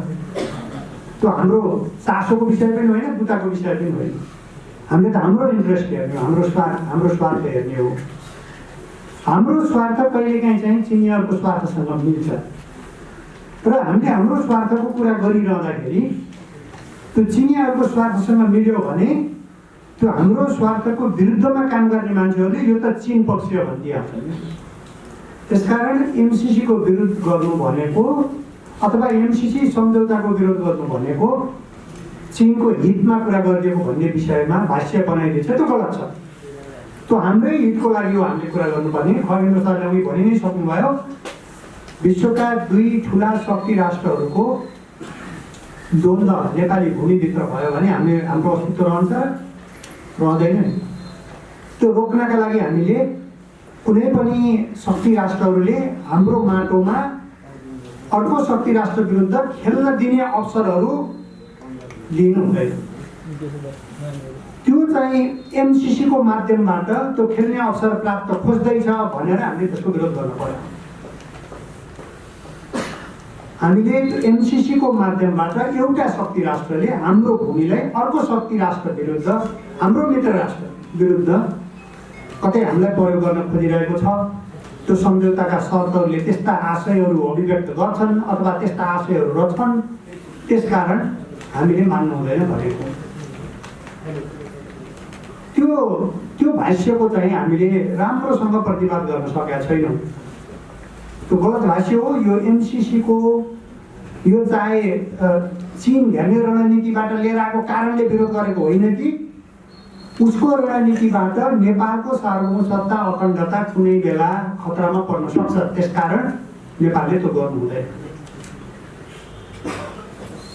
त्यो हिसाबले चाहिँ हामीले बुझाउनु पर्ने खाँचो छ एउटा एमसिसीको। अनि दोस्रो भाष्य चाहिँ के भनिँदैछ भन्दाखेरि अब नेपाल जस्तो गरिब मुलुकमा विकास निर्माणको पैसा चाहिने नै हाल्छ। यो त अरू मुलुकमा लिएको जस्तै सम्झौता हो, थुप्रै मुलुकसँगबाट पैसा लिन हुने, यसको किन लिन नहुने? त्यसो भए चीनसँगको बिआरआई सम्झौता पनि बाट पनि सहायता लिनुहुन्न, हामी कसैसँग नलिउँ, हामी चल्छ हाम्रो जस्तो मुलुकमा। अनि यो विकास विरोधी हुन्। दोस्रो भाष्य चाहिँ यो विकाससँग सम्बन्धित जोडेर बनाइदिएछ। त्यो पनि आधारभूत रूपमा गलत छ। अमेरिकाले 1950 देखि नै नेपाललाई सहायता दिन थालिरहेको हामी दिइरहेका छौँ। युएसएआइडी भन्ने एउटा एजेन्सी छ, त्यो मार्फत हाम्रो मुलुकमा थुप्रै सहयोगहरू हामीले लिइरहेछौँ। अहिले पनि थुप्रै परियोजनाहरू चलिरहेछन्, तर ती परियोजनाहरूमा यति ठुलो विरोध आएन। यसैमा मात्रै किन आयो? त्यो बुझेर यसलाई विकास विरोधी भनेर बिल्ला लगाउनेहरूलाई हामीले जवाफ दिनुपर्ने छ। यो विकास विरोधी कुरा हुँदै होइन, यो सहायताको निरपेक्ष विरोध गरेको विषय पनि होइन। यो अमेरिकाको सहायता लिनु हुँदैन, चीनको लिनुहुन्छ भने पनि होइन। यो सहायतासँग जोडिएर आएका शर्तहरू यस्ता छन् जसले हाम्रो भोलिको सार्वभौम सत्तालाई, अखण्डतालाई धरापमा पार्न सक्ने सम्भावना छ। त्यसकारण यो हुँदैन भनेको। त्यसकारण यो गलत भाष्यहरूको विकास विरोधी अथवा यो अरू मुलुकसँगबाट पनि लिनु हुँदैन। नेपालको इतिहासमा पहिलो मात्र यो वैदेशिक सहायता हो जुन संसदमा जाँदैछ, संसदमा जानुपर्छ भनेर लेखिएको छ। पहिलो वैदेशिक सहायता हो नेपालको मात्र यस्तो वैदेशिक सहायता हो। अरू जम्मै वैदेशिक अनुदान सहायता अर्थ मन्त्रालयको सहसचिवले सही गर्छ, यो मन्त्रीले गरेको छ। हाम्रो बाटोबाट फेरि उतातिर फेरि एउटा कम्पनीको त्यो पनि उपप्रमुखले गरेको छ। यो सबै समान हुँदै होइन, त्यो कार्यवाहक उपप्रमुखले जो मात्रै एउटा यस्तो वैदेशिक सहायताको सम्झौता हो जुन सम्झौताको एउटा शर्त नेपाल रहेसम्म रहिरहने खालको छ भनौँ न। त्यो परियोजनाको त्यो पनि के भन्दाखेरि नेपालको आधारभूत भौतिक पूर्वाधारसँग जोडिएको विद्युत र सञ्चार, त्यहाँ सञ्चारको कुरा छ। धेरै मान्छेले विद्युतको लाइन मात्रै कुरा गरिरहेको छ। त्यहाँ चाहिँ एकदमै हाई स्पिडको यो इन्टरनेट, यो सूचना आदान प्रदान गर्ने त्यो चाहिँ अप्टिकल फाइबर त्यसमा जान्छ, सँगै जान्छ, एकदमै पावरफुल। ती दुवै संरचनाहरू मजाले एउटा चाहिँ अब यो पुँजीवादको एउटा पुँजीवादी व्यवस्थाको एउटा बलियो एउटा अस्त्र हो। त्यो चाहिँ त्यो के भन्छ यो प्याटेन्ट राइट हो। प्याटेन्ट राइट भनेको पुँजीको संरक्षणको लागि राखेको एकदमै बलियो शर्त हो। त्यो संरचनामाथि चाहिँ एमसिसीको प्याटेन्ट रहने भनेको छ। त्यो प्याटेन्ट उसको स्वामित्व त्यसमा रहने भनेको छ। त्यो भनेको मतलब त्यसको सम्पत्तिमाथि उसको अधिकार हो। त्यो अविच्छिन्न अधिकार हो, त्यो रहिरहनसम्म। यो मात्र एउटा यस्तो सम्झौता हो जुन चाहिँ सदाबहार रहिरहन्छ। यो काम गरेर सकेर गएपछि टुङ्गिने होइन, यो निरन्तर रहिरहन्छ। यस्ता शर्त भएको कारणले यो एमसिसी चाहिँ नेपालको हितमा छैन। मैले चाहिँ अब अघिल्लो सालले भने जस्तो त भन्दिनँ मैले त्यो भाषा। अब तपाईँ कसै सहमत हुनसक्छ, कोही हुन सक्दैन होइन। त्यो संशोधन गर्नु हुँदैन। अब यी यस्ता कुराहरू संशोधन भएर आउँछ भने चाहिँ वैदेशिक सहायता लिनै हुँदैन, अमेरिकासँग लिनु हुँदैन भन्ने पक्षमा म वकालत गर्दिनँ मैले। तर जुन शर्तहरू, जुन सम्झौताका शर्तहरू हामीलाई आजीवन त्यसको चाहिँ एउटालाई मालिक बनाएर हामी दास भन्ने कुराहरू छ, स्वामित्व आजीवन दिनुपर्ने कुरा छ, त्यहाँ काम गर्ने मान्छेहरूलाई नेपालको कानुनले नछुने भन्ने कुराहरू छ। र केही साथीहरू चाहिँ वैदेशिक सहायतामा वर्षौँ वर्ष बसिरहेका साथीहरूले के भन्छन् भने त्यस्ता शर्त हामीले कति मानियो। मलाई एउटा देखाउनुहोस् त त्यस्तो शर्त भएको। त्यो अब यो अमेरिकाको कानुन लागू हुने भनेर लेखेको शर्त जस्तै अरू कुनै मुलुकको कानुन लागू हुने भनेर हो। हामीले विकास सहायता लिँदा प्रोक्योरमेन्ट एक्ट, खरिद ऐन, कैयौँ सम्झौतामा यो खरिद ऐनमा त्यो हाम्रो नेपालको खरिद ऐनसँग बाँचिएका कुराहरू चाहिँ खरिद प्रक्रिया त्यसको लागू हुने भनेर हाम्रो सम्झौता ल्याएको छ। थुप्रै ल्याएको छ, सबै लिन्छ। हामी वर्ल्ड ब्याङ्क लिन्छौँ, एडिबीसँग लिन्छौँ। त्यो खरिदसँग मात्रै सीमित हुन्छ, माल वस्तु खरिद गर्ने। जस्तो हामी कहाँ चाहिँ अहिले 5 लाख रुपियाँ जस्तो लाग्छ मलाई, 5 लाख रुपियाँसम्म सोझै नेगोसिएट गरेर निर्माण गर्न दिन पाइन्छ। तर वर्ल्ड ब्याङ्कको सम्भवतः त्यो चाहिँ 1-2 करोड छ। वर्ल्ड ब्याङ्कसँग हामीले सहायता लियो भने चाहिँ 5 लाख होइन 1 करोड लागु हुन्छ। त्यो वर्ल्ड ब्याङ्कको प्रोक्योरमेन्ट एक्ट लागु हुन्छ भनेर लेखा हुन्छ। त्यो भन्यो भन्दैमा त्योसँग अहिले एमसिसीको कानुन लागु हुन्छ भन्ने कुरालाई समान तहमा राखेर अनि यस्तो त हामीले कति ल्याएको छ भनेर त्यो त सरासर बेइमानी हो कि नबुझेको मान्छेहरूलाई गुमराहमा गर्ने कुराहरू हो। त्यो चाहिँ होइन है, त्यो चाहिँ हामी त्यसमा भरमा पर्नु हुँदैन। त्यसकारण त्यो चाहिँ अन्य मुलुकको एउटा सार्वभौम मुलुकभित्र अन्य मुलुकको कानुन लागू हुने गरी राखेका शर्तहरू, अविच्छिन्न त्यसमाथिको स्वामित्व रहने शर्तहरू, सुरक्षा स्वार्थमा आँच पुर्याउने काम गर्न पाइने छैन, त्यसको प्रयोग गर्न पाइने छैन भने जस्ता शर्तहरू जुन अमूर्त छन् तर धेरै खतरनाक छन्, त्यस्ता शर्तहरू, हाम्रो सार्वभौम सत्तामाथि सम्झौता गर्नुपर्ने शर्तहरू राखिएर त्यो पनि संसदले पास गरेर त्यो शर्तहरू चाहिँ भोलि फेरि हाम्रो संविधानसँग बाँचिएको कारणबाट भोलि चाहिँ यो अमान्य खारेज नहुनु भन्नका लागि संसदमा लानु खोज्या होला भन्ने ठान्छु मैले। किनभने त्यो सम्झौतै गरे पनि संविधानसँग बाँचियो भने त भोलि एउटा मुद्दा हालिदिन्छ अनि यो सम्झौता कार्यान्वयन नगर्नु भनिदिइहाल्छ अदालतले। तर संसदले लगेर पास गर्यो भने त भन्न पाउँदैन। त्यसकारण त्यस्ता शर्तहरू छन् जुन शर्तहरू चाहिँ भोलि अकाट्य हो। कुनै सरकार आएर पनि त्यसलाई अब हामीले द्विपक्षीय गरेको सम्झौता उल्लङ्घन गऱ्यौँ भने त्यो मुलुकसँग शत्रुता घोषणा गरे जस्तो हुन्छ, युद्ध गर्न खोजेको जस्तो हुन्छ, लड्नु पर्ने हुन्छ। हामी सक्छौँ सक्दैनौँ यहाँ। हामी जस्तो सानो मुलुकहरू कुनै पनि मुलुकसँग गर्ने सम्झौतामा यस्ता कुराहरूमा चुक्नु हुँदैन जुन कुराले गर्दा हामीलाई आजीवन हाम्रो पुस्तौँ पुस्ता हामी त्यसको बन्दी बनौँ। हामीले कोशी गण्डकी सम्झौता गऱ्यौँ, नेपालको पानी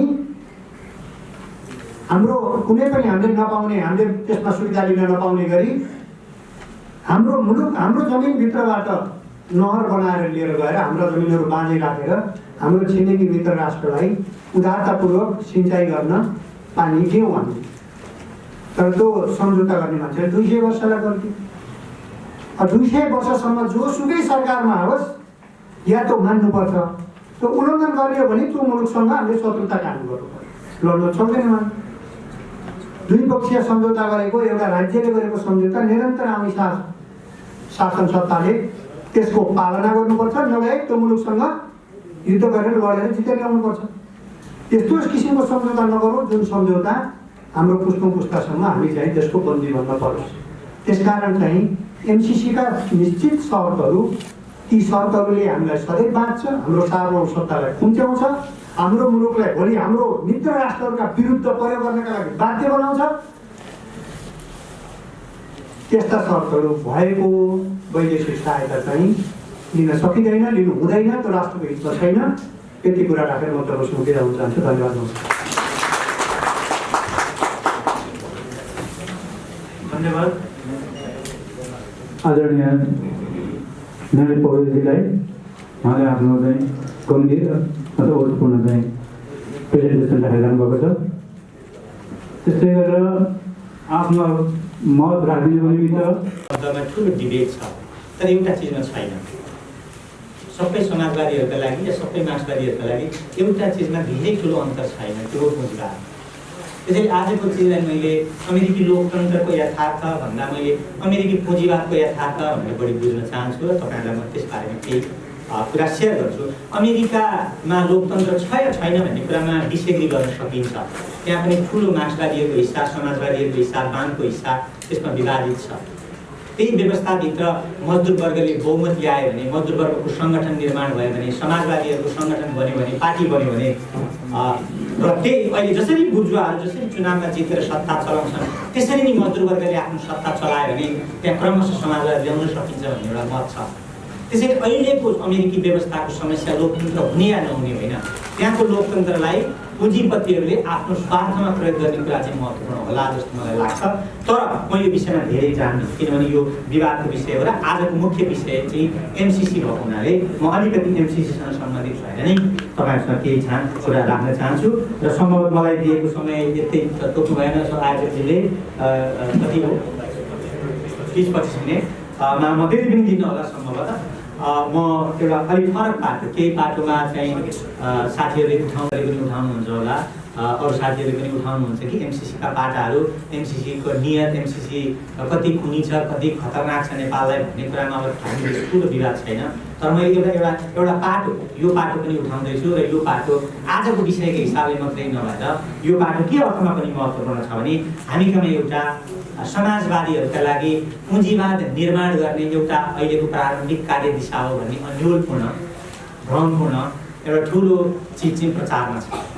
अहिलेका कम्युनिस्टहरूले, अहिलेका समाजवादीहरूले के गर्नुपर्छ भने यो युग चाहिँ पुँजीवाद निर्माण गर्ने युग हो भन्ने छ र त्यहाँ लेनिनलाई जोडिन्छ, माओलाई जोडिन्छ। लेनिनको नयाँ आर्थिक नीति त आधारभूत रूपले पुँजीवाद उन्मुख थियो नि, समाजवाद तत्काल सफल हुँदैन भन्ने अर्थमा बुझाइन्छ। र माओको नयाँ जनवादी क्रान्तिको एउटा वर्ग, नयाँ जनवादी क्रान्ति गर्ने एउटा वर्ग पुँजीपति हो र नेतृत्व सर्वहाराको हो र त्यसको एउटा अङ्ग पुँजीपति, 4 वर्गमध्ये पुँजीपति वर्ग हो भन्ने कुरालाई या त्यो तर्क गरिन्छ। तर म त्यही कुरासँग अलिकति त्यसको समीक्षा गर्दै यो एमसिसी भन्ने चिजलाई आजको पुँजीवादमा एमसिसी के हो, अमेरिकाको लोकतन्त्र एकछिनलाई बिर्सिदिन्छु। तर बेसी न त सन्दर्भ त जोडिन्छ। अमेरिकाको लोकतन्त्र भनेको एक हिसाबले भन्नुहुन्छ भने आजको पुँजीपति वर्ग र साढे 1% को पनि 1% भनिन्छ कि अहिले चाहिँ 1% को पनि 1% जनसङ्ख्याले सत्तो लोकतन्त्र मार्फत आफ्नो सत्ता कब्जा गरेको। मलाई यस्तो लाग्छ त्यही लोकतन्त्र मार्फत मजदुर वर्गले त्यो सत्ता लिन सक्छ कि भन्ने ठाउँमा छु। यो पनि संवाद चाहिँ गरौँला। कोही साथीहरू सक्दैन भन्ने हुनुहुन्छ, त्यो पनि विचार गरौँला। तर आज चाहिँ म के कुरा गर्दैछु भने आज संसार कस्तो व्यवस्था हो भन्नेबाट सुरु गरौँ एकछिन। हामी सबैले थुप्रै साम्राज्यवादी हो, त्यो साम्राज्यवादको युग अन्त्य भयो भन्ने लेनिनको साम्राज्यवाद सम्बन्धी लेख पढ्दै आयौँ, सुन्दै आयौँ, सिकाउँदै आयौँ, सिक्दै आयौँ। तर अहिले पनि हामी अहिलेको युगलाई साम्राज्यवादी युग नै भन्छौँ। लेनिनले भने जस्तै साम्राज्यवाद ढली चाहिँ हालिन होला या ढल होला या फेरि ढलेर फेरि बिउजी होला, यो विवादको विषय हो।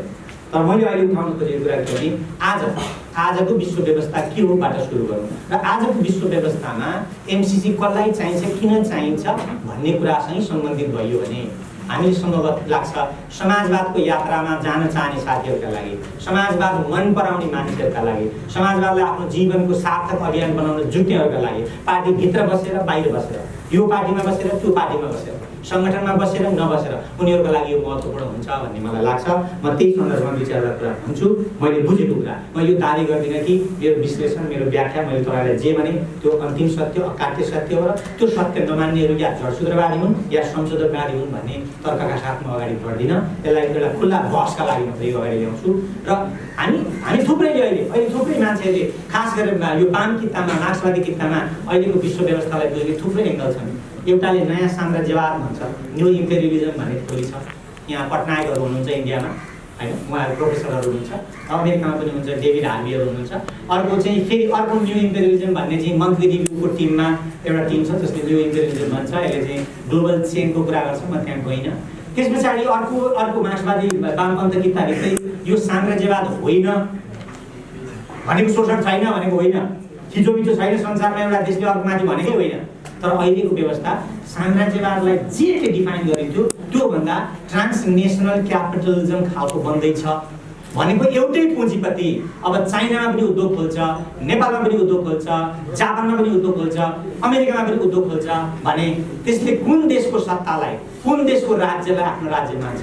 एकछिन अब एप्पल कम्पनीले, उनीहरूको तर्क है, यो मेरो तर्क होइन, एप्पलको कम्पनी आज चाइनामा पनि होला, अमेरिकामा चाहिँ क्यालिफोर्नियामा त्यसको डिजाइन अफिस छ, कर्पोरेट अफिस छ। त्यसले मौका सकेको भए भारतमा पनि खोल्थ्यो, सकेका छैन होला। अर्को ठाउँमा पनि खोल्छ, त्यहाँ पनि खोल्छ, त्यहाँ पनि खोल्छ। फाइनेन्सको रूपमा होइन, उद्योग खोल्छ, करोडौँ अरबौँ डलर लगानी गरेर उद्योग खोल्छ भने त्यसको लोयल्टी कुन राज्यप्रति हुन्छ भनेपछि अब के बन्यो होइन, यो त अब राज्यप्रतिको लोयल्टी सक्यो पुँजीपतिको। अब त ट्रान्सनेसनल क्यापिटलिजम ऊ त बहुराज्यप्रति आफ्नो लोयल्टी राख्छ। त्यसैले यो अब भोलि हुने युद्ध, अब हामी एउटा कल्पना गरौँ चाइना र अमेरिकाको बिचको युद्धलाई एउटा के पुँजीपतिले पनि रोकेको छ। हामी यो थाहा पाइराख्नुपर्छ। यो ट्रान्सनेसनल क्यापिटलिजमको थ्योरीलाई मान्यो भने चाइना र अमेरिकामा हुने सम्भावित कन्फ्रन्टेसनलाई, सानो ठुलो झडप भिडन्त युद्धलाई त्यही देशको पुँजीपतिले रोक्छ। किनभने चाइना र अमेरिकाको युद्ध भयो भने सबैभन्दा ठुलो लस एप्पल कम्पनीलाई हुन सक्छ। अनि एप्पल कम्पनीले आफ्नो मिडिया मार्फत, आफ्नो लबी मार्फत, आफ्ना लबिस्टहरू मार्फत, आफ्ना प्रतिनिधि मार्फत त्यो युद्धलाई रोक्न, कन्फ्रन्टेसनलाई रोक्न कोसिस गर्छ। त्यस्तो अर्को ठुलो कम्पनीले त्यो कोसिस गर्छ किनभने त्यो युद्धमा उसले ठुलो हार बिहोर्नुपर्छ। भनेर यो ट्रान्सनेसनल क्यापिटलिजमको विशेषता हो भन्ने लाग्दाखेरि मलाई त्यो कुरामा पनि दमदार नै लाग्छ। त्यसैले म अहिले यी थ्योरीहरूको बिचमा पनि के चाहिँ भन्छु भने यी सबै थ्योरी, अब यहाँ केही साथीहरूले चाहिँ अहिलेलाई अल्ट्रा क्यापिटलिजम भन्नुभएको छ, त्यो भनेको पनि आधारभूत रूपले अहिलेको विश्व व्यवस्थालाई बुझौँ, साम्राज्यवादभित्र बुझौँ, पुँजीवादभित्र बुझौँ भन्नु होला। त्यहाँ एग्रिमेन्ट डिसएग्रिमेन्ट हाम्रो रहन सक्छ। तर मैले चाहिँ के भन्दैछु भने हामी यति धेरै यदि भेरिएन्ट व्याख्या भए पनि हामी एउटै कुरामा चाहिँ सहमत छौँ कि अहिलेको व्यवस्था पुँजीवादी विश्व व्यवस्था हो। त्यो पुँजीवादी विश्व व्यवस्थामा अहिले फेरि उल्टो चाहिँ के भइरहेछ भने अमेरिका भन्ने देशमा सम्पत्तिको सङ्ग्रह होइन, चीनमा सम्पत्तिको सङ्ग्रह बढेको छ, भियतनाममा सम्पत्तिको सङ्ग्रह बढेको छ, साउथ अफ्रिकामा सम्पत्तिको सङ्ग्रह बढेको छ, लेटिन अमेरिकाका केही राष्ट्रहरू सम्पत्तिको सङ्ग्रह बढेको छ र युरोप र अमेरिकामा सम्पत्तिको सङ्ग्रह, जसलाई हामी मार्क्सवादीहरू पुँजीको सङ्ग्रहको अर्थमा बुझ्छौँ, त्यहाँ सम्पत्तिको सङ्ग्रह घट्दै गएको छ र उनीहरूको व्यवस्थाभित्र सङ्कट सिर्जना हुँदैछ। यहाँ चाहिँ पुँजीवादका कोर देशहरूभित्र सङ्कट सिर्जना हुँदै र हिजो पेरिफेरीमा रहेका गरिब राष्ट्रहरूमा चाहिँ सम्पत्तिको सङ्ग्रह बढेर ती राष्ट्रहरू चाहिँ उदयमान पुँजीवादी या समाजवादी या मिश्रित अर्थव्यवस्थाका राज्यको रूपमा उदयमान हुँदैछन् भने आजको विश्व व्यवस्था त्यतातर्फ जाँदैछ र पुँजीवादको सङ्कट एकदम नजिक छ अरे। र केही मार्क्सवादी जस्तो एकजना आरिगी भन्ने हुनुहुन्छ, के वालस्टिन भन्ने हुनुहुन्छ, के विश्वविद्यालयका टेस्टहरूमा परिचित हुने साथीहरू र अर्को तरिकाले पढ्ने साथीहरूलाई थाहा छ। उहाँले यो विश्व व्यवस्थालाई पुँजीवादको टर्मिनल क्राइसिस, अन्तिम सङ्कटको रूपमा बुझ्दै हुनुहुन्छ। किन बुझ्दै हुनुहुन्छ भने हिजो पुँजीवाद विश्वव्यापी भइसकेको रहेनछ। लेनिनले जति बेला साम्राज्यवादको व्याख्या गर्दै हुनुहुन्थ्यो त्यो बेला साम्राज्यवाद विश्वव्यापी भएकै रहेनछ, किनभने चाइनाको भास्ट टेरिटोरीमा साम्राज्यवादको प्रवेशै भएको रहेछ। इन्डियामा कोलोनियलिजम हुँदाहुँदै पनि गाउँ गाउँमा त्यो साम्राज्यवादले आफूलाई एकदम म्याच्योर अवस्थामा प्रवेश गर्न पाएकै रहेछ। लेटिन अमेरिकामा साम्राज्यवादको शोषण हुँदाहुँदै पनि त्यसले त्यो भित्रको उत्पादक शक्तिलाई पुरै कब्जा लिएर आफू अनुकूलको बनाइसकेको रहेनछ। हेर्नु अहिले चाइनामा यत्रो उद्योग धन्दाको विकास किन भयो भने त्यहाँ चाहिँ पुँजीवादको विकास गर्ने फास्ट एउटा अपर्च्युनिटी रहेछ, ठाउँ रहेछ। त्यसैले हिजो लेनिनले भन्दै गर्दा साम्राज्यवाद किन ढलेन भनेर हामी चिन्तन गर्दा सायद त्यो विश्वव्यापी भइ नसकेको कारणले ढलेको हो। किनभने यहाँ सङ्कट आयो 1970मा जब साम्राज्यवाद पुँजीवादी केन्द्रमा सङ्कट आयो, तिनले आफ्नो सङ्कट चाहिँ मूलतः चाइना र भियतनाममा सार्यो। त्यसकारणले अमेरिकी कम्पनीहरू ल्याउने इन्ट्रेस्ट चाहिँ अमेरिकाको चाइनाको भन्दा अमेरिकाको बढी थियो। रिचार्ड निक्सन त्यसै आएको होइन त्यहाँनिर, त्यसका विशेष दूतहरू त्यसै डुलेका होइन त्यहाँनिर। चीनको सङ्कट मात्र त्यस्तो थिएन, किनभने चीनमा पुँजीवादको उद्यम धन्दाको विकास गर्ने ठुलो खाली ठाउँ देखेपछि खाली ठाउँ भर्न तिनीहरू आए। र अब के भन्छन् अहिलेका मार्क्सवादीहरू भने यो चाहिँ अब टर्मिनल क्राइसिसमा छ। त्यो भनेको के हो भने अब पुँजीवाद विश्वको सबै ठाउँमा पुगिसकेको छ। समुद्रदेखि त्यो हिन्दू शास्त्रको देउता पुगे जस्तै होइन, जलमा थलमा सारा ब्रह्माण्डमा पुगे जस्तै त्यो विश्वको सबै ठाउँमा पुगिसकेको छ। र अब आउने सङ्कटले चाहिँ विश्वमा एकैचोटि सङ्कटको घोषणा हुन्छ र यो पुँजीवाद ढल्छ भन्ने एउटा विश्लेषण छ। तर यो सँगसँगै यसो खतरा के छ अरे भने यो पुँजीवादले आफूलाई मरणासन्न अवस्थाबाट बचाउनका लागि डरलाग्दो हिंसा, डरलाग्दो युद्धतर्फ त्यो जान सक्छ। किनभने उसँग बाँच्नका लागि अब के छैन भने अब अर्थव्यवस्थाले उसलाई बचाउन सक्ने छैन भन्ने व्याख्या छ। र युद्ध मार्फत, मिलिटरी मार्फत, सैन्य क्षमता मार्फत, हिंसा मार्फत उसले आफूलाई बचाउन कोसिस गर्नेछ। र त्यो बचाउने कोसिसमा संसारमा कि चाहिँ समाजवाद आउन सक्ने एउटा चान्स बढेर जान्छ। त्यो युद्धबाटै समाजवाद आउँछ। अर्को चाहिँ कि चाहिँ पुँजीवाद त्यो ठाउँमा प्रवेश गर्नै पाउने छैन, किनभने पुँजीवादी देशहरूमा पनि मजदुर वर्गले ठुलो हस्तक्षेप गर्ने ठाउँ विकसित हुँदैछ।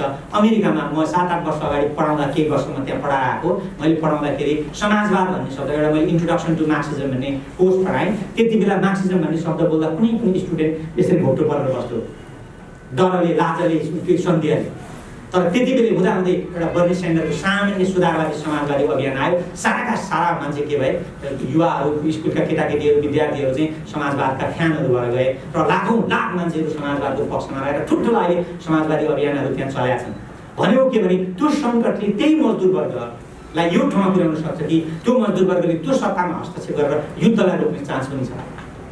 नभए युद्धलाई रोक्ने चान्सहरू अब धेरै छैन। अहिले संसार जसरी अगाडि बढाएको छ, युद्ध उन्मुखमा बढाएको छ। र संसारमा हिजो हामी 1970मा जति बेला 80-90 हजार अणुबमहरू अमेरिका र चाहिँ हाम्रो यो सोभियत युनियनसँग हुन्थे, अहिले तीभन्दा खतरनाक रूपले संसारलाई ध्वस्त गर्ने क्षमतामा छन्। न्युक्लियर मोडर्नाइजेसन भनेर चाइनादेखि तपाईँको अमेरिका, फ्रान्स, बेलायत, जर्मनीहरूको चाहिँ न्युक्लियर मोडर्नाइजेसन भन्ने प्रोजेक्टमा ठुलो सङ्ख्यामा ट्रिलियन डलरहरू खर्च भएको छ, ठुलो सङ्ख्यामा पैसा खर्च भएको छ। भने यो भनेको युद्ध उन्मुख छ संसार। तर हाम्रो वाम आन्दोलनलाई, हाम्रो पोलिटिकल डिस्कोर्सलाई, हाम्रो जर्नालिजमलाई यो कुरो खासै चासै लाग्दैन। यो कुरो थाहा पनि छैन होला। थाहा भए पनि यो विषय उनीहरूको रुचिको विषय नहोला। हामी त्यस्तो उन्माद विश्व, त्यस्तो विश्व व्यवस्थातर्फ गइरहेको हो। यही सन्दर्भमा एमसिसी एउटा यस्तो परियोजना हो। म एमसिसीको धेरै कुरा गरिनँ, भीमरावजीले पनि धेरै कुरा गरिसक्नु भएको छ, हामी लीला सरले पनि धेरै कुरा गर्नु भएको छ, अरू साथीहरूले धेरै लेख्नु भएको छ। म ती विषयहरू सम्भवतः उहाँहरूले नि उठाउनु होला। मलाई फरक जस्तो लागेको विषय चाहिँ के हो भन्दाखेरि अहिले यही विषयमा हो, यो साम्राज्यवादले विश्वको अहिलेको अर्थ पुँजीवादी व्यवस्था जो ढलेको छ। अमेरिकामा सङ्कट बढेको छ, अमेरिकाको चाहिँ मन्दी बढेको छ, त्यसको ग्रोथ 0% को हाराहारीमा छ। मरेर कहिले 0.2% पुग्छ, म्याक्सिमम 2% पुग्छ कहिलेकाहीँ। केही चमत्कार राष्ट्रपतिले गर्यो भने, नभए त्यो खस्कै छ, युरोप खस्केको के छ। बेलायतमा सङ्कट छ, त्यसैले बेलायतमा जेरोमी कोर्बिनको सोसियलिजमको मुभमेन्ट आउँछ र लेबर पार्टी हिजो जो नवउदारवादीले कब्जा गरेको पार्टी चाहिँ जेरोमी कोर्बिनका साथीहरूले नेतृत्व गर्ने, कब्जा गर्ने ठाउँमा पुगेको छ र त्यहाँ ठुलो म्यासिभ समाजवादप्रतिको सपोर्टको एउटा सम्भावना बढेको छ है। यो सन्दर्भमा यस्तो चिज के एमसिसी के चिज हो भने अहिलेको पुँजीवादी व्यवस्थाले आफूलाई बचाउनका लागि एउटा चिज अपनाएको छ। उसले के गरेको छ भने चाइना इन्सर्कलमेन्ट प्रोजेक्ट भन्ने उनीहरूको एउटा सुसुप्त प्रोजेक्ट छ। त्यो तपाईँले बाहिरपट्टि देख्नुहुन्न थियो हिजोसम्म। ओबामाको कालमा चाइनासँगको फोरेन पोलिसी भनेको इन्गेजमेन्ट हो। त्यसैले हाम्रा केही एमसीसी पक्षधर विद्वानहरूले के बोल्छन् भने 2004मा चाहिँ किन के अरे फलानाले एमसीसीको समर्थन गरेको, 18, 19, 20मा आउँदा किन विरोध गरेको। 2004को एमसीसी र 2020 र 21को एमसीसीमा आकाश जमिनको अन्तर छ। 2004 को एमसीसी भनेको सामान्य अमेरिकाले गरिब राष्ट्रहरूलाई दिने सफ्ट लोन युएसएड मार्फत जो 50-60 वर्षदेखि दिइरहेछ। त्यसमा मिलिटरी अट्याचमेन्ट हुँदैन, सैन्यको कुरा हुँदैन, अर्को देशलाई तपाईँले दुश्मन भनेर घोषणा गर्नु पर्दैन। तर आजको मितिको ट्रम्प आइसकेपछि हो, त्यसकारणले पनि एमसीसी अहिले फरक हो। त्यो ट्रम्प आइसकेपछिको एमसीसी भनेको चाहिँ यो प्रोजेक्ट छ अमेरिकाको कि ओबामाको अघि मैले भन्दै थिएँ, ओबामाले चाहिँ चाइनासँग इन्गेजमेन्टको उसको फोरेन पोलिसीको चाइनासँगको पार्ट के थियो भने इन्गेजमेन्ट भन्ने थियो। डायलग गरिरहने नेगोसिएसन बार्गेनिङ गरिरहने, हाउ गरिरहने, बेला बेला तर्साई तुर्सी गरिरहने, एकअर्कालाई तर्साउने, तर आधारभूत रूपले के गर्ने पिसफुल इन्गेजमेन्ट गर्ने, मिलिटरी कन्फ्रन्टेसनमा नजाने भन्ने थियो। किनभने ओबामा इन्टेलिजेन्ट मान्छे हो र उसलाई के थाहा थियो भने त्यसको कस्ट चाहिँ अमेरिकाले अब के गर्न सक्दैन, बेहोर्न सक्दैन। जापानसँगको एउटा युद्धमा रसियनहरूले हारेपछि जारको व्यवस्थाभित्र सङ्कट सुरु भएको हो। जापानसँगको एउटा युद्धमा बुरी तरह हारेर जुन क्षति भयो त्यस पछाडि त्यसको सङ्कट गहिरियो र त्यसले चाहिँ एउटा क्रान्तिको स्थिति ल्याएको थियो। त्यो इतिहास तिमीलाई थाहा छ संसारमा, होइन? त्यस कारणले अहिलेको एमसीसी के हो भन्दाखेरि हिजो ओबामाले इन्गेजमेन्ट गर्थ्यो चाइनासँग, मिलिटरी कन्फ्रन्टेसनको कुरा थिएन, होइन? यद्यपि त्यहाँ तसनस त थियो, हामीलाई थाहा छ। तर ट्रम्प आइसकेपछि चाहिँ चाइनासँग प्रत्यक्ष मिलिटरी कन्फ्रन्टेसन गर्ने भनेर घोषित उनीहरूको नेसनल स्ट्राटेजी र सेक्युरिटी स्ट्राटेजीमा लेखिएको छ। घोषित रूपले मिलिटरी कन्फ्रन्टेसन गरेर इन्सर्कलमेन्ट गर्ने भनेको छ। र अहिले संसारमा झन्डै 900को हाराहारीमा अमेरिकाका फौजहरू विदेशमा छन् भने त्यो मध्ये 400 फौजको त्यो के भन्छ हामी फौजको बस्ने ठाउँलाई ब्यारेक, 400 ब्यारेकहरू चाहिँ चाइनामा केन्द्रित, चाइनालाई इन्सर्कल गर्ने केन्द्रित गरेर राखिएको छ। जापानदेखि साउथ कोरियादेखि ताइवानमा नभए पनि अनि अन्त यो वरिपरि घुमेको रिजनमा 400 मिलिटरी बेस चाहिँ चाइना केन्द्रित छन् भनिएको छ। ताइवानमा त मिसाइल्सहरू चाइनाको मेनल्यान्डलाई यसरी हान्नका लागि एङ्गल मिलाएर राखिएको छ। त्यो कन्फ्रन्टेसनमा पुगेको छ। साउथ चाइना सीको हामीलाई सबै कन्फ्रन्टेसन थाहा छ। अहिले अमेरिकनहरूले कन्फ्रन्टेसन बढाउँदै तिब्बत सम्बन्धी एउटा ऐन पास गरेको छ। तिब्बतमा ठाडे हमला गर्ने कानुन बनाइएको छ। ठाडे हमला, प्रत्यक्ष हमला गर्ने। युङ्गुर भन्ने मुस्लिम समुदायको बारेमा एउटा पोलिसी कानुन छ, त्यो अन्तर्गत सिधै हस्तक्षेप गर्न पाउने बनाइएको छ। ताइवान सम्बन्धी अहिले उनीहरूले नयाँ रीति युटर्न लिएको छ। ताइवानलाई जो चाइनाको इन्टिग्रेटेड पार्ट मानेको थियो भने अहिले ताइवानलाई प्रोभोक गर्दै इन्डिपेन्डेन्टली सहयोग गरिरहेछन् इन्फर्मली। यद्यपि अमेरिकाको कानुनमा चाहिँ ताइवान इन्डिपेन्डेन्ट स्टेट होइन। ताइवानलाई यतापट्टि युङ्गुर मुस्लिमको कुरा, तिब्बतको कुरा र इन्डियालाई ठुलो आफ्नो मिलिटरी एलायन्सको रूपमा विकसित गरेर चाइनासँगको लेखिएको घोषित के छ भने संसारमा 4-5वटा चाहिँ संसार विश्व व्यवस्थाका दुश्मन हुन् भनेको त्यहाँ नराम्रो शब्दहरू छन् अङ्ग्रेजीमा। एउटा रसियालाई भनिएको छ, अर्को चाइनालाई भनिएको छ, अर्को नर्थ कोरियालाई भनिएको छ, अर्को इरानलाई भनिएको छ। यो 4वटा देशलाई तोकेर आफ्नो अफिसियल डकुमेन्टमा शत्रु घोषित गरिएको छ।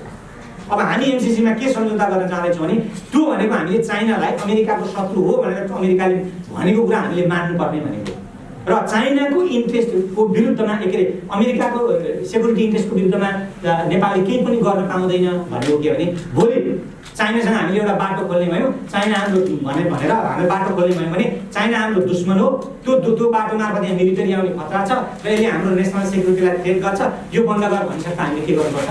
बन्द गर्नुपर्छ।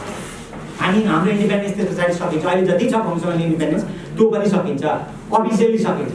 त्यसैले अहिलेको एमसीसी भनेको घोषित रूपले के भनेको छ भने इन्डो पेसिफिक एलायन्स भनेको चाइनालाई मिलिटरीली सामरिक हिसाब, हेर्नु आर्थिक हिसाबको हिजो ओबामाको जस्तो होइन, चाइनालाई सामरिक हिसाबले तह लगाउनुपर्छ। लेखिएको कुरा भन्दैछु म ट्रान्सलेसन गरेर, चाइनालाई सामरिक रूपले तह लगाउनुपर्छ र चाइना चाहिँ विश्व व्यवस्थाको वर्ल्ड अर्डरको दुश्मन हो भनेर त्यहाँ लेखिएको छ र चाइनालाई सामरिक रूपले तह लगाउने त्यो रिजनमा हाम्रा यस्ता मिलिटरी एलायन्सहरू हुनुपर्छ, यस्ता एलाइजहरू हुनुपर्छ, यस्ता पार्टनर हुनुपर्छ। हामी नेपाललाई पार्टनर बनाउनु खोजेको, एलाइज भनेको चाहिँ प्रत्यक्ष मिलिटरी उसमा जोडिएको, जापान एलाइज भयो, इन्डियालाई पनि एलाइज बनाउनु खोजेको। हामी चाहिँ पार्टनर हुनुपर्ने एमसीसी अन्तर्गत कि चाइनालाई चाहिँ के अरे चाइनालाई चाहिँ तह लगाउनुको लागि त्यो रिजनमा हाम्रो एउटा यस्तो मिलिटरी सेटअप हुनुपर्छ इन्डो पेसिफिकमा। यस्तो लिथल फोर्स भन्ने शब्द त्यो छ, यस्तो घातक लिथल भनेको के हो? मेरो मारिहाल्न सक्ने घातक शक्ति हामीले त्यहाँ निर्माण गर्नुपर्छ र यस्तो तत्परताका साथ चाहिँ चाइनिजहरूलाई तह लगाउनुपर्छ। चाइनिजलाई ठिक गरेर त्यो रिजन लेखिएको भन्दैछु, त्यो रिजनमा अमेरिकाको वर्चस्व, डोमिनेसन, हेजेमोनी मेन्टेन गर्नुपर्छ। चाइनाले हाम्रो हेजेमोनीलाई त्यहाँ च्यालेन्ज गरेको छ भनेर लेखिएको छ।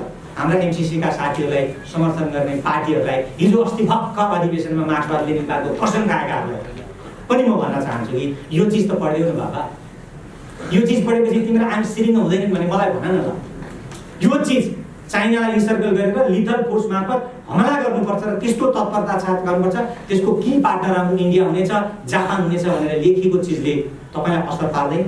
त्यो रणभूमि नेपाल भोलि यो विश्व व्यवस्थाको कन्फ्रन्टेसनले हामी गयौँ भने नेपाल कुन ठाउँमा हुन्छ, नेपाल कसरी जोगिन्छ, यो चिज त सोच्नुपर्ने भने कि यति पनि देखिँदैन भन्ने लाग्छ मलाई। त्यही केही करोड अरब रुपियाँ मात्रै देखिने कुरा, त्यसमाथि आफ्नो कमिसन देख्ने कुरा, त्यसमाथि आफ्नो व्यक्तिगत निजी या पार्टीगत हित देख्ने कुराले सीमित भएर हामी एउटा विशाल युद्ध उन्मादी विश्व व्यवस्थामा दुईटा ठुला शक्तिहरूको झडप हुने खतरामा को बीचमा पर्ने खतरा छ।